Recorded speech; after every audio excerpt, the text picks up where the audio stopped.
Hello दोस्तों, कैसे हैं आप लोग। स्वागत है हमारे यूट्यूब चैनल स्टडी पॉइंट में। आप सभी दोस्तों का स्वागत है। इस वीडियो में हम लोग प्रश्नावली 1A यानी कक्षा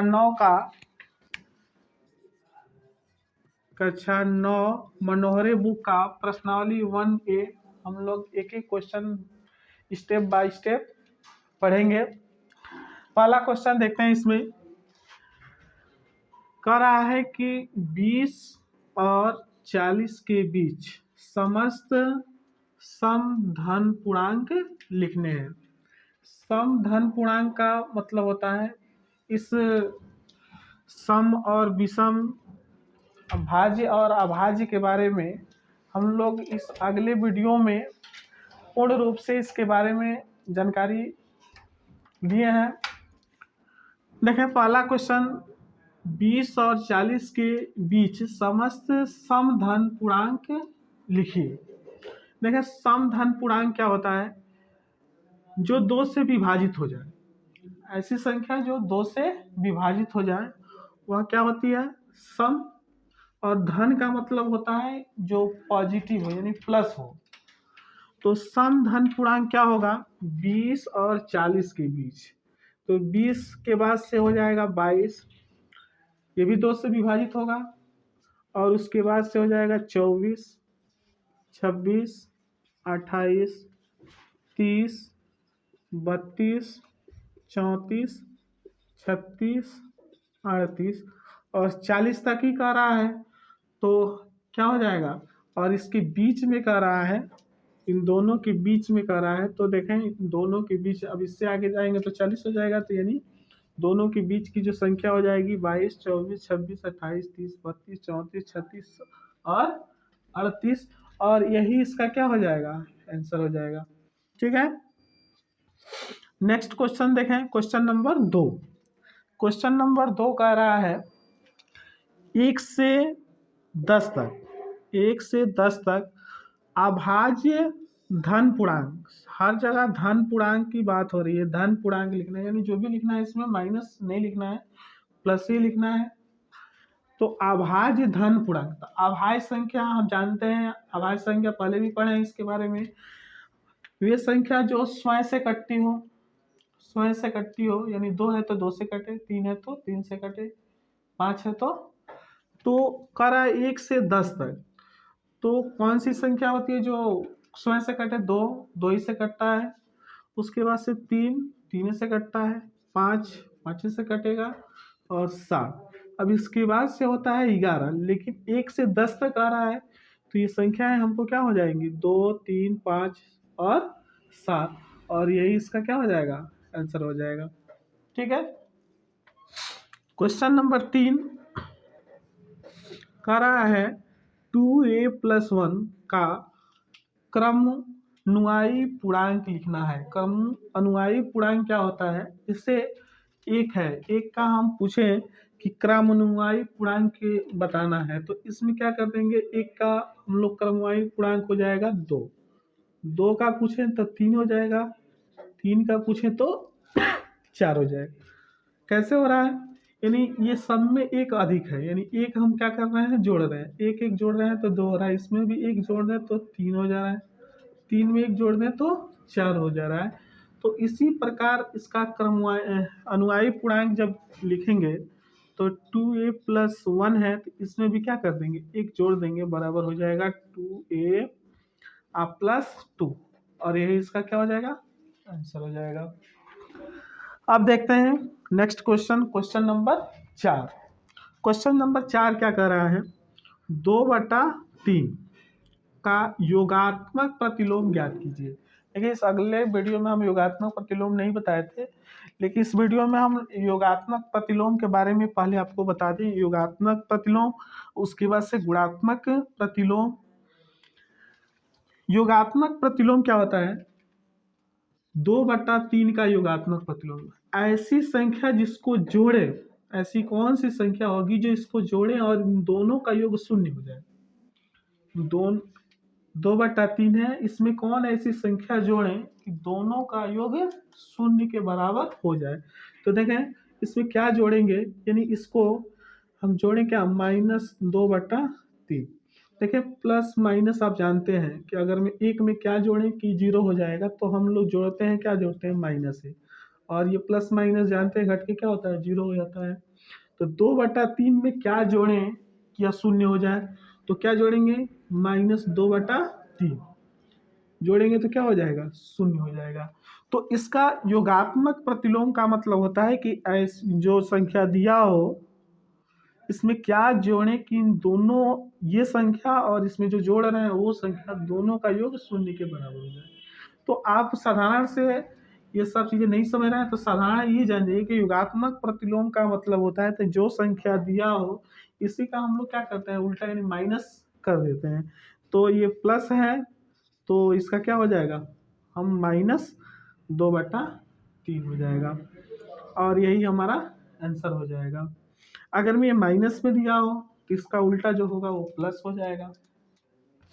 अब नेक्स्ट क्वेश्चन देखें, क्वेश्चन नंबर 5 कह रहा है -5 का गुणात्मक प्रतिलोम। गुणात्मक प्रतिलोम के बारे में भी नहीं बताए थे, गुणात्मक प्रतिलोम बता दें थोड़ा कि क्या होता है। ऐसी संख्या जिसमें अगर मैं कोई संख्या 5 दिया हो, मान लीजिए अगर मैं 2 दिया हो, तो किसी ऐसी संख्या से गुणा करें कि इन दोनों का गुणनफल 1 के बराबर हो जाए। इसमें जोड़ने पर शून्य के बराबर था, इसमें गुणा करें तो इसका रिजल्ट 1 आ जाए, तो वह क्या कहेगा, इसका जो 2 का वो अगला जो जिससे गुणा करेंगे और दोनों का गुणा 1 का आएगा, ये क्या कहलाएगा, गुणात्मक प्रतिलोम कहलाएगा। तो गुणात्मक प्रतिलोम किससे गुणा करें तो 1 हो जाएगा, तो 1/2 से गुणा हम लोग कर दें तो इसका मान कितना हो जाएगा, 1 हो जाएगा। यानी 2 का गुणात्मक प्रतिलोम क्या होगा, 1/2 हो जाएगा। साधारण ये भी, ये छोड़कर अगर नहीं समझ रहे हैं तो साधारण चीज़ जान जाए कि अगर मैं गुणात्मक किसी संख्या का गुणात्मक प्रतिलोम करना है तो उसका उल्टा कर दीजिए। 5 दिया है, 5 का उल्टा कर दीजिए। उल्टा का मतलब इसके नीचे कुछ नहीं है तो 1 है, इसको उलट दीजिए, ऊपर है इसको नीचे कर देना है, तो ऊपर 1 हो जाएगा, नीचे हो जाएगा 5, और यही इसका आंसर हो जाएगा। लेकिन सवाल में हमारा देख लें पहले, इसमें माइनस दिया है, तो माइनस दिया है तो यहाँ हम माइनस लगाएंगे। -5 है तो इसका उल्टा क्या हो जाएगा, इसके नीचे कुछ नहीं है तो 1 हो जाएगा, तो 1 ऊपर चला जाएगा और 5 और माइनस है तो माइनस लगा देंगे, और यही इसका आंसर हो जाएगा। देखिए क्वेश्चन नंबर 6 है, ये क्वेश्चन नंबर 4 के जैसा ही है। कह रहा है कि P+Q और P-Q के योगात्मक प्रतिलोम लिखने हैं।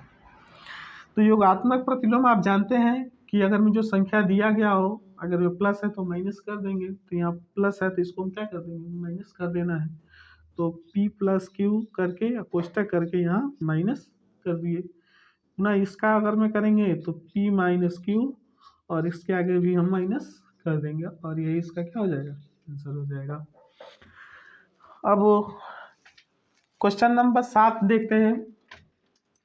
कह रहा है x के किस मान के लिए, x के किस मान के लिए 5 गुणे 3 गुणे 2 बराबर 5 गुणे 3 गुणे x का कथन सत्य है। मैंने किस x का ऐसा क्या मान हम लोग यहाँ रख दे कि ये दोनों आपस में क्या हो जाएंगे, बराबर हो जाएंगे।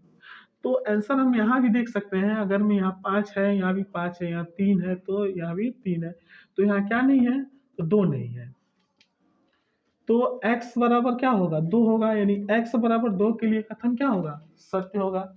अन्यथा अगर मैं आप चाहें इस तरह भी हल करना चाहें तो 5 से 5 कट जाएगा, 3 से 3 कट जाएगा, तो बच जाएगा, क्या बचेगा, इधर 2 बचेगा, इधर x, यानी x इक्वल टू क्या हो जाएगा, 2 हो जाएगा, यानी x बराबर 2 के लिए कथन सत्य है, और यही इसका क्या हो जाएगा, आंसर हो जाएगा। ठीक है, अब क्वेश्चन नंबर 8 देखें। क्वेश्चन नंबर 8 क्या कह रहा है, क्वेश्चन नंबर 8 इसमें कह रहा है कि पूर्णांकों में ऐसी कौन सी संख्या है, पूर्णांकों में ऐसी कौन सी संख्या, पूर्णांक आप समझ रहे हैं, 0 से आप जितनी भी संख्या लिखे वो सब पूर्णांक है। कह रहा है कि पूर्णांकों में ऐसी कौन सी संख्या है जो स्वयं का योज प्रतिलोम होती है, मैंने अपने का योज प्रतिलोम। देखें, हम जीरो है, जीरो के आगे माइनस लिखें तभी ये जीरो कहलाएगा, जीरो के आगे प्लस लिखेंगे तभी ये जीरो कहलाएगा। तो कह रहा है कि कौन सी स्वयं की योज प्रतिलोम होती है, तो कौन योज प्रतिलोम होता है, यानी शून्य होता है, शून्य। तो इसका जो आंसर आएगा क्या आएगा, शून्य हो जाएगा, और यही इसका आंसर हो जाएगा। देखिए क्वेश्चन नंबर 9 कह रहा है यदि ए एक सम है, ए एक सम धन पूर्णांक है, यानी ए को कहा जाए कि ये सम है, तो बताइए कि a-1 और a+1 सम है अथवा विषम। तो सम जानते हैं कि दो होता है, जो दो से कट जाए यानी दो सम होता है। तो अगर में हम a बराबर 2 मान लें, a बराबर 2, क्योंकि सम की बात कर रहा है कि a सम है, तो a बराबर हम सम मान लिए।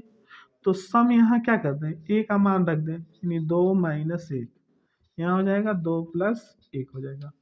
आप जानते हैं 2 में से 1 जाएगा 1 हो जाएगा, गुणे और ये जोड़ेंगे तो 3, दोनों का गुणा करेंगे तो क्या आ जाएगा, 3 आ जाएगा। तो 3 विषम है।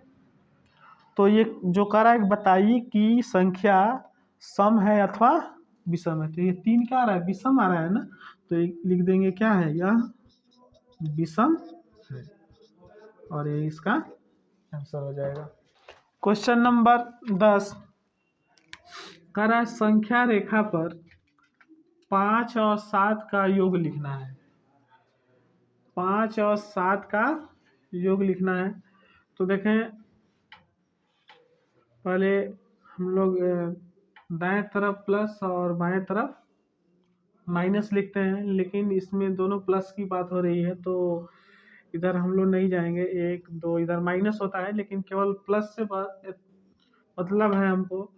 तो 1 2 3 4 5 6 7 8 9 और 10 11 12 और भी लिख सकते हैं इधर, 13 14 आगे भी और भी लिख सकते हैं। देखें कह रहा है कि 5 और 7 का ही योग लिखना है। तो 5 और 7 का योग कैसे लिखेंगे, देखें पहले हम लोग 0 से और 5 है तो 5 कदम चलते हैं, अगर में माइनस होता तो बाएं चलते हैं, अगर में प्लस है तो दाएं चलेंगे। तो 1 2 3 4 और 5 चल दिए एक बार 5, तो यहाँ से हम 5 चले हैं तो 5 लिख लें, ठीक है। उसके बाद से अब अगला है 7, तो अब यहाँ से हम 7 कदम चलेंगे, 7 कदम दाएं चलना है हमको। तो 7 कदम चलें, 1 2 3 4 5 6 और 7। तो 7 कदम, 5 कदम इधर चले तो 5, और इधर 7 कदम चले हैं तो 7, और दोनों का योग कितना हो जाएगा, 12 हो जाएगा, और 12 पर हम लोग पहुँचे भी हैं, और यही हम लोग का क्या हो जाएगा, आंसर हो जाएगा। अब देखें क्वेश्चन नंबर 11 का रहा है कि ये कथन सत्य और असत्य बताने हैं। कह रहा है 11 नंबर क्वेश्चन, निम्नलिखित कथनों में से ये कौन से कथन सत्य है और कौन से कथन असत्य, इन दोनों में से बताना है कि कौन कथन ये सत्य है और कौन कथन असत्य है। तो पहला इसमें दिया है कि दो धन अभाज्य पूर्णांकों का गुणन सदैव अभाज्य होता है। देखें यहाँ कह रहा है कि जो दो अभाज्य होगा उनका गुणा अगर में करेंगे तो अभाज्य प्राप्त होता है। तो देखें अभाज्य हम लिख लें, 2 भी अभाज्य होता है और 3 भी अभाज्य होता है। दोनों का अगर में हम गुणा करें, दोनों का गुणा करें तो 2 3 कितना हो जाएगा, 6 हो जाएगा। फिर से अगला ले लें हम, 5 भी है और 7 है, और 7 बचे 35। फिर से अगर हम 3 ले लें और 5 ले लें, 5 3 15। देखिए हम दो अभाज्य यहाँ लिए हैं, तो दोनों का गुणा किए हैं तो ये 6 आ रहा है, ये विषम आ रहा है, यहाँ विषम आ रहा है, ये भाज्य आ रहा है, ये भी भाज्य है, और ये भी गुणा की है तो ये भी भाज्य है। तो कह रहा है कि गुणनफल जो होता है सदैव अभाज्य होता है। तो सदैव तो अभाज्य होगा नहीं, क्योंकि हम देखें इसमें अभाज्य अभी गुणा किए हैं तो अभाज्य नहीं प्राप्त हुआ है। तो ये कथन क्या हो जाएगा, ये कथन कह रहा है कि सत्य है अथवा असत्य है, तो ये कथन हो जाएगा असत्य हो जाएगा। तो इसको हम लोग कहते हैं असत्य है, और यही हम लोग का हो जाएगा। अब देखें इसका बी है, कह रहा है इसमें दो धन अभाज्य पूर्णांकों का योग सदैव अभाज्य होता है। तो इसमें अभाज्य होता है, कैसे होता है देखें, दो धन अभाज्य है तो दो आप प्लस तीन जोड़ देंगे पाँच, पाँच भी अभाज्य है। अब यहाँ जोड़ दें तीन और पाँच, क्योंकि तीन भी अभाज्य होता है और पाँच भी अभाज्य होता है, दोनों को जोड़ दें आठ हो जाएगा। फिर से हम लोग जोड़ दें यहाँ पाँच और सात जोड़ दें 12 हो जाएगा। तो हमने देखा कि दो अभाज्यों को हम जोड़े हैं, यहाँ भी दो अभाज्य जोड़ेंगे तो अभाज्य आया है, यहाँ जोड़े हैं तो ये सम आया है, और इन दोनों को जोड़े हैं तो सम आया है। लेकिन ये कह रहा है कि अभाज्य होता है, तो अभाज्य तो होता है, लेकिन ये बात कर रहा है कि सदैव होता है। सदैव माने हमेशा होता है, तो हमेशा तो होता नहीं है, हमेशा नहीं होता है, तो ये भी कथन क्या हो जाएगा, असत्य हो जाएगा। इसको हम लोग कह देंगे ये भी कथन असत्य है, असत्य है। अब देखें इसके बाद से नेक्स्ट क्वेश्चन है, नेक्स्ट क्वेश्चन है इसी का सी है, कह रहा है यदि ए और बी कोई दो ऋण पूर्णांक है, माने ए और बी दोनों ऋण पूर्णांक हैं, तब ए प्लस बी भी सदैव एक ऋण पूर्णांक होगा।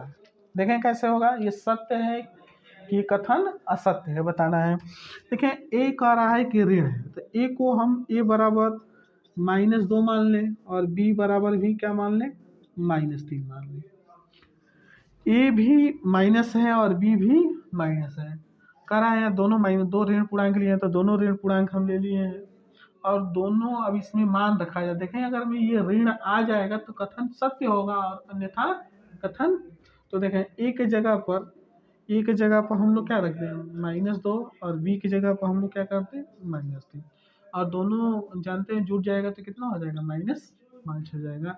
तो दोनों का योग कितना हो गया, -5 हो गया। तो कह रहा है कि सदैव एक ऋण पूर्णांक होता है, तो सदैव क्या रहा है, ऋण पूर्णांक हो रहा है। आगे भी देख लें, अगर मैं कुछ और देख लें -5 -7 तभी भी जोड़ेंगे -12 ही होगा, और ले लें एक -3 और -4 दोनों लिख देंगे तो ये क्या हो जाएगा -7 हो जाएगा। तो कह रहा है कि सदैव एक ऋण पूर्णांक होता है, तो ये कथन क्या हो जाएगा, सत्य है, क्योंकि सदैव अगर में दो ऋण पूर्णांकों को जोड़ा जाए तो सदैव ये कथन क्या होता है, ऋण ही प्राप्त होता है, इसलिए कथन क्या हो जाएगा, सत्य है, लिख देंगे सत्य है। अब क्वेश्चन नंबर इसी का 12 है, कह रहा है कि यदि ए एक धन पूर्णांक है, मतलब ए कोई पूर्णांक है, कोई संख्या है, तो दिखाइए कि संख्या ए और a+1 a+2 और a+3 संख्या 24 से पूर्णतः विभाजित होगी। माने ये संख्या पहले दिया है कितना, ये दिया 1 2 3 और 4 संख्या है। तो 4 संख्याओं में कह रहा है कि चारों संख्याएं जो होगा 24 से पूर्णतः विभाजित है। तो 24 से पूर्णतः विभाजित होगा, यानी देखें अगर मैं 4 अंकों की जो संख्या है, हम लिख लें जो 4 अंकों की संख्या जो होगी वह 4 से विभाजित हो जाएगी। अब 3 अंक जो है, 3 अंक है, 3 अंक जो है वह 3 से क्या हो जाएगी, विभाजित हो जाएगी। 2 अंक है, 2 अंक है, वो क्या हो जाएगा, 2 से विभाजित हो जाएगा। एक जो होगा 1 से विभाजित होगा। तो देखा जाए कि अगर मैं ये तीनों जो 4 3 2 आ रहा है क्या? ये 4 अंकों की जो संख्या होगी 4 से विभाजित होगी, 3 अंकों की संख्या 3 से विभाजित हो जाएगी। इन तो 4 गुणे 3 गुणे 2 और 4 3 12 और 12 दूना क्या हो जाएगा 24। तो क्या हो जाएगी यह संख्या जो होगी 24 से पूर्णतः क्या हो जाएगी विभाजित हो जाएगी। क्या लिख देंगे जो संख्या है 24 से पूर्णतः पूर्णतः विभाजित हो लिख देंगे हो जाएगी।